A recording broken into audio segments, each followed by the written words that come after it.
last review was probably my most intensely negative and curse-heavy review in a while, wasn't it? But I'm sorry, movies like that piss me off. And movies like that make me regret ever being a film critic. But, thankfully, as a film critic, I can hopefully sway people to stay far away from garbage. And give your attention to movies that are actually worth your time.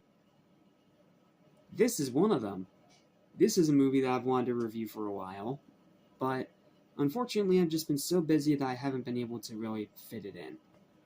But now I'm fitting it in anyway, because I'm taking a break from the current scheduled stuff to get caught up on all the current horror movies, the most notable current horror movies, that I need to review. That way, context for the best and worst list. So, yeah, let's talk about a movie that's based off a book that I've never read.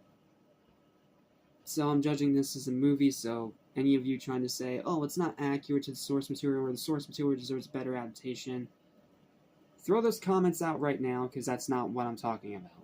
I'm talking about this as a movie, not as an adaptation, because I've never read the source material, so I cannot comment on that. So throw that notion out the window right now. But as a straight-up horror movie, this is great. This is a great throwback B-movie slasher, and I'm going to have a lot of fun talking about it, so let's talk about it. In a quick but very positive review. What's up, what's happening, what's going on, and welcome back to Research Station, your just for anything and everything, mission including TV, movies, and monster movies. I'm your host and monster movie fan, Jesse Small. Welcome back to 31 Days of Horror, Monster-Mania, and today we are taking a look at the latest installment in the slasher genre, Clown in a Cornfield, which is supposedly based off of a book. A book that I have never read. Sorry. But as a movie, this one's a lot of fun. It is pretty much an 80s slasher made in modern day. And it's as fun as it sounds. It's not like the greatest thing ever, but it's just plain fun. And after the horrible piece of crap I just had to review last time, I needed this.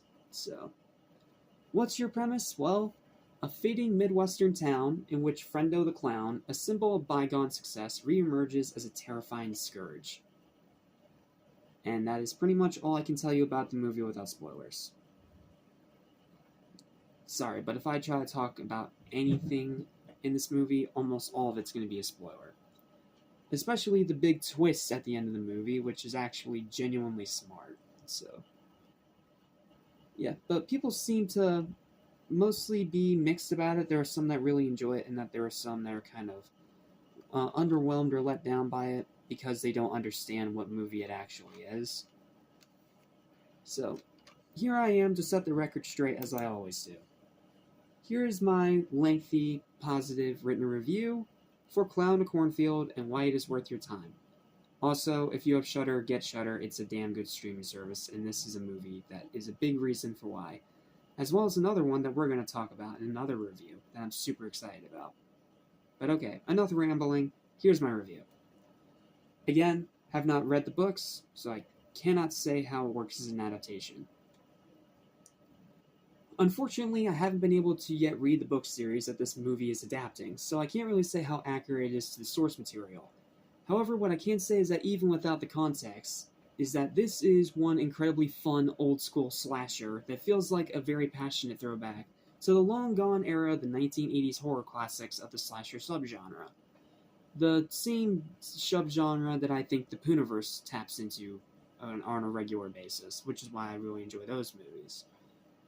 Frendo is a great new antagonist full of both terror and just the right amount of absurdity.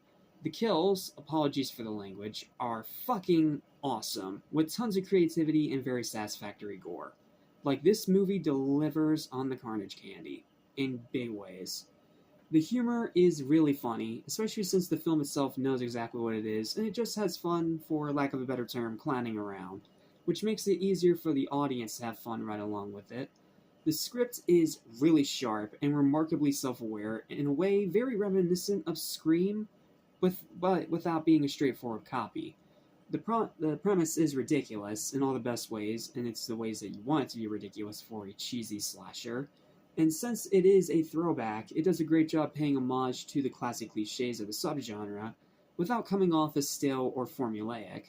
Sure, the concept sounds typical, and the acting is very hit or miss, but when the entertainment value is this high, it just becomes one undergrown cornstalk lost in the field.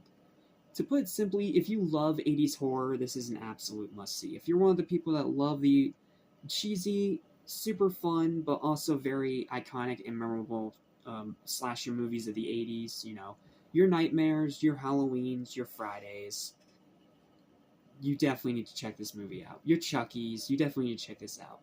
It's a fun horror comedy that knows it's a fun horror comedy, and it just has fun clowning around and giving you some awesome fucking gore in the process.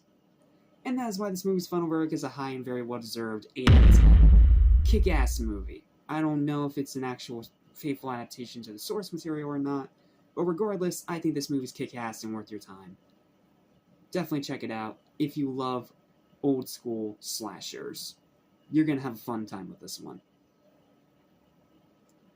Well, that's it. Thank you guys so much for watching. Please don't forget to like, share, and subscribe for more videos like this almost every single day. Feel free to hit the hype button to help this get higher up in the algorithm. And of course, leave your thoughts and opinions in the comments down below in today's review and what I've reviewed, or anything else you'd just like to say.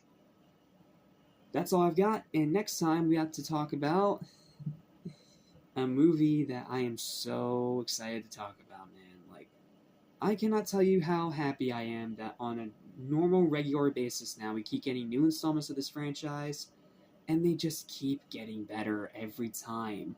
Like, this next movie that I get to review is... The next movie that I get to review, it is a really damn fun one, so strap yourselves in. We're not done with Shudder quite yet, because we're taking a look at another original. I'll see you next time for the fucking kick-ass VHS Halloween.